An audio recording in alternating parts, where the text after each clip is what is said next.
बच्चों, आज हम पढ़ेंगे सल्फर डाइऑक्साइड के बारे में। सल्फर डाइऑक्साइड एक गैस होती है जिसका अणु सूत्र है SO2 तथा अणु भार 64, क्योंकि सल्फर का परमाणु भार होता है 32 तथा ऑक्सीजन का परमाणु भार होता है 16। तो 16 दूनी 32 और ये 32 64। बनाने की विधियाँ, जब गंधक को या कह दो सल्फर को हम ऑक्सीजन के साथ जलाते हैं तो हमें सल्फर डाइऑक्साइड प्राप्त होती है। इस क्रिया में अल्प मात्रा में सल्फर ट्राइऑक्साइड यानी SO3 गैस भी बन जाती है। और ये क्रिया अक्सर हम दीपावली पर देख लेते हैं, जब हम पटाखे चलाते हैं तो उसमें काफ़ी मात्रा में सल्फर डाइऑक्साइड बनती है, क्योंकि पटाखों में सल्फर होता है यानी गंधक होता है। दूसरा, प्रयोगशाला विधि। प्रयोगशाला विधि में जो सोडियम सल्फाइड है, ये Na2SO3 सोडियम सल्फाइड, इसकी क्रिया तनु सल्फ्यूरिक अम्ल से कराते हैं, H2SO4 तनु सल्फ्यूरिक अम्ल। तो हमें प्राप्त होता है sodium sulphate Na2SO4 plus SO2 plus H2O। तीसरी विधि, व्यापारिक निर्माण।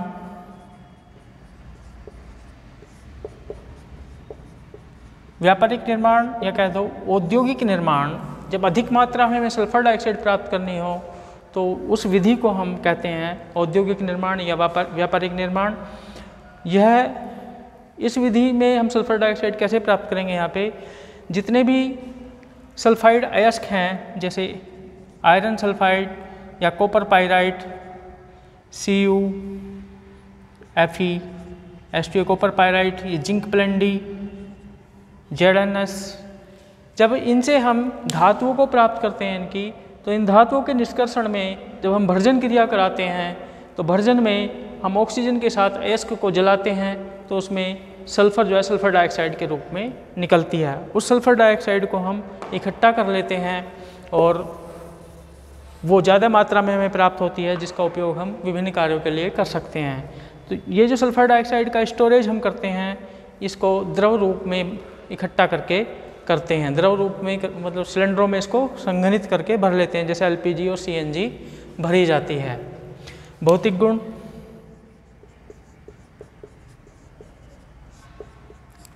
यह रंगहीन तथा तीक्ष्ण गंध वाली गैस है। इसके वातावरण में दम घुटने लगता है।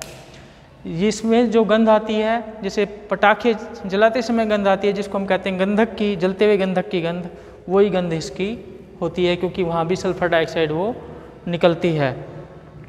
इसका जो क्वथनांक है,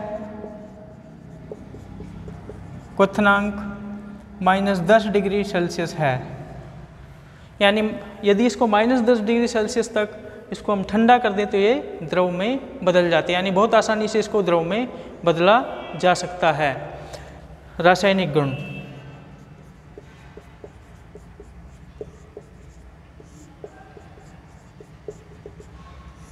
नंबर 1, जल से क्रिया।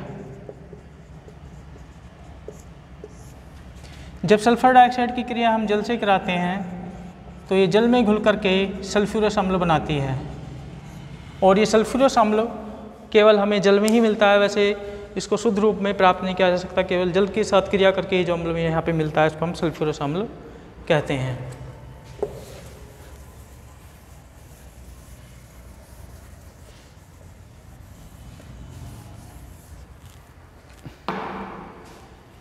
नंबर 2, ऑक्सीजन से क्रिया।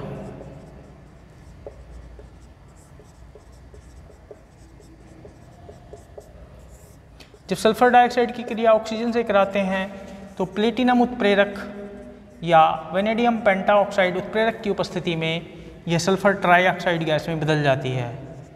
इस विधि का उपयोग सल्फ्यूरिक अम्ल बनाने में भी किया जाता है, क्योंकि सल्फर ट्राइऑक्साइड को आगे जब हम जल में घोल देते हैं तो हमें सल्फ्यूरिक अम्ल प्राप्त हो जाता है। नंबर 3, कास्टिक सोडा से क्रिया।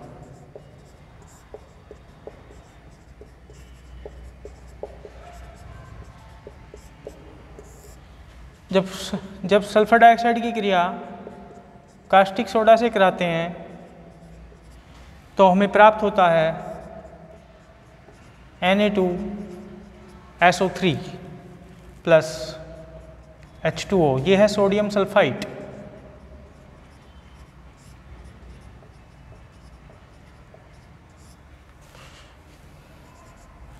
और यदि फिर से इसमें SO2 गैस प्रवाहित कर दें, यानी SO2 गैस को ज़्यादा मात्रा में प्रवाहित कर दें, तो हमें सोडियम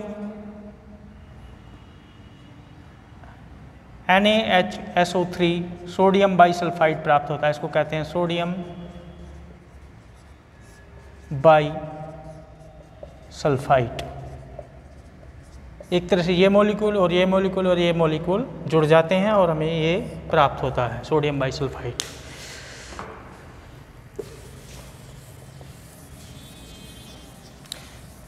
नंबर 4,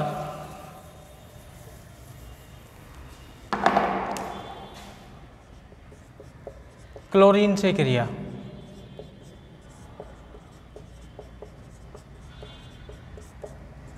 जब सल्फर डाइऑक्साइड की क्रिया क्लोरीन गैस से होती है तो SO2Cl2 प्राप्त होता है, जिसको हम कहते हैं सल्फ्यूरिल क्लोराइड।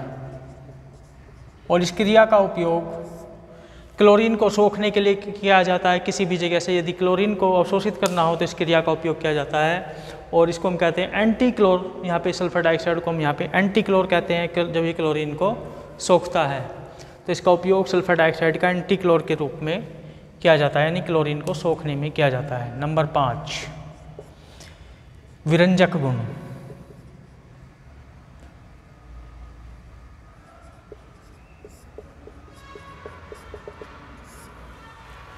सल्फर डाइऑक्साइड नमी से क्रिया करके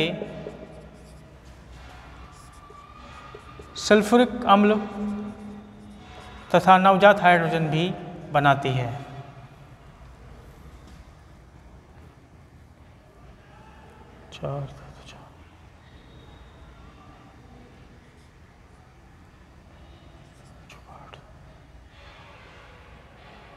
H2SO4, ये 2 से यहाँ गुणा करेंगे, नवजात हाइड्रोजन भी बनाती है। नवजात हाइड्रोजन यानी हाइड्रोजन परमाणु रूप में हमें प्राप्त होती है। ये हाइड्रोजन रंगीन पदार्थों से जुड़ के उनका अपचयन कर देती है और हमें रंगहीन पदार्थ प्राप्त होता है। इस क्रिया को कहते हैं विरंजन क्रिया, जब रंगीन पदार्थ को रंगहीन पदार्थ में बदला जाता है।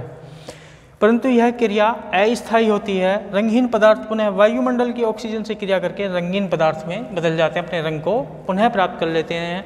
तो सल्फर डाइऑक्साइड की जो विरंजन क्रिया है वो एक अस्थायी क्रिया है। नंबर 6, अपचायक गुण। और यहाँ पे ध्यान देंगे केवल ये भीगे यानी गीले कपड़ों को ही या गीले फूल पत्तियों को ही, जो फूल पत्ती तो उनमें तो नमी पाई जाती है, उनको ही केवल रंगहीन कर सकती है क्योंकि उनमें नमी होती है। यदि नमी ना हो फिर नहीं कर सकती। अपचायक गुण। सल्फर डाइऑक्साइड एक अपचायक की तरह से भी क्रिया करता है, जिसकी क्रियाएं निम्नलिखित हैं अपचायक की। पहली क्रिया, यह फेरस जो लवण होते हैं उनको फेरिक लवण में बदल देती है और साथ में हमें प्राप्त होता है सल्फेट आयन और H पॉजिटिव आयन, और यहाँ पे उपस्थित होगा जल। जैसे फेरस क्लोराइड को यह फेरिक क्लोराइड में,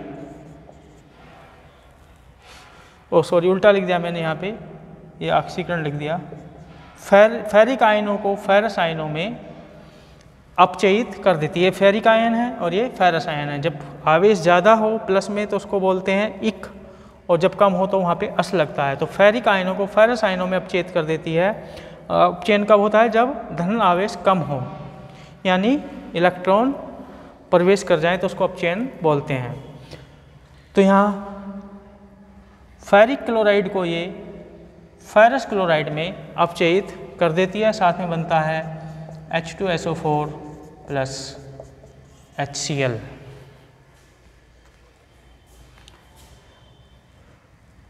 टू FeCl3, 2 FeCl2, 2 HCl, ऐसे 1 2 3 4, 2 2 2 4, अब ये संतुलित है। इसके अलावा अन्य रिएक्शन और हैं इसकी अप चेन की। नंबर बी, जो पोटेशियम परमैंगनेट होता है KMnO4,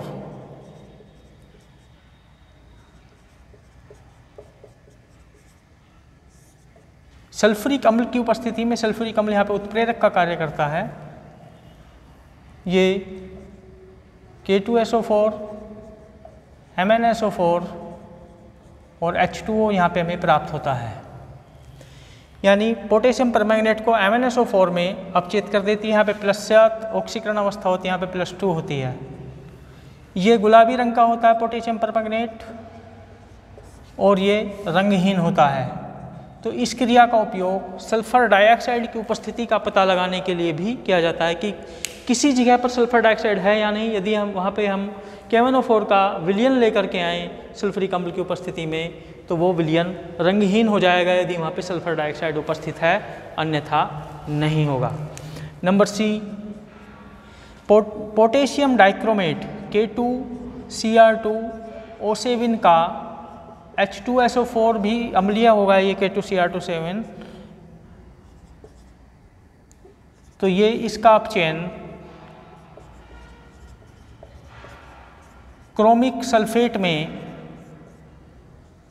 कर देती है। यहाँ पे H2SO4 प्राप्त होगा, साथ में क्रोमिक सल्फेट में कर देती है। ये है पोटेशियम डाइक्रोमेट।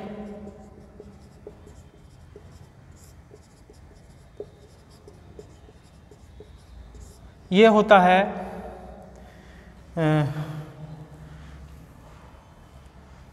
बैंगनी से रंग का होता है ये कुछ, और ये होता है हरा रंग। तो यहाँ पे भी इस क्रिया का उपयोग भी सल्फर डाइऑक्साइड की उपस्थिति का पता लगाने के लिए किया जाता है। यदि पोटेशियम डाइक्रोमेट का रंग ये हरा हो जाता है तो हम कहेंगे कि ये यहाँ पे सल्फर डाइऑक्साइड उपस्थित है, अन्यथा नहीं। तो इस तरह से ये इसकी अपचयन क्रियाएं हैं। इसके बाद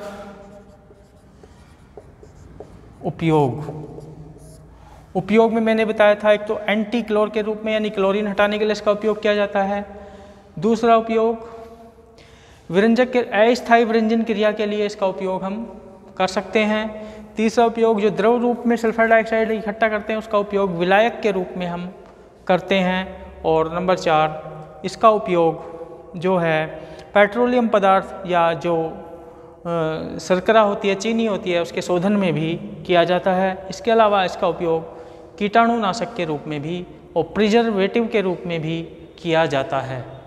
तो ये सल्फर डाइऑक्साइड का टॉपिक ख़त्म हो गया, इससे आगे कल बताऊंगा।